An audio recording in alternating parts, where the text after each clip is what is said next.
There were two individuals who were injured, Mr. Carrillo and Mr. Sanka. They have been taken to the hospital and we are awaiting the medical report. From witnesses, are you able to say what happened?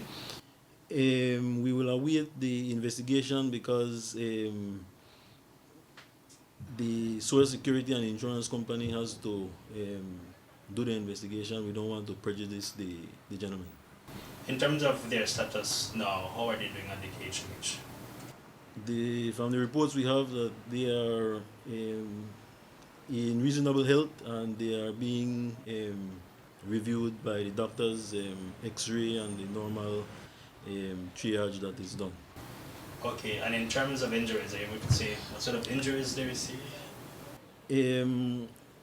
On one of them, there was a scrape on the chest area, and the other one, no external injury, but an X-ray is being done to confirm that internally there wasn't any damage. And they fell from how high?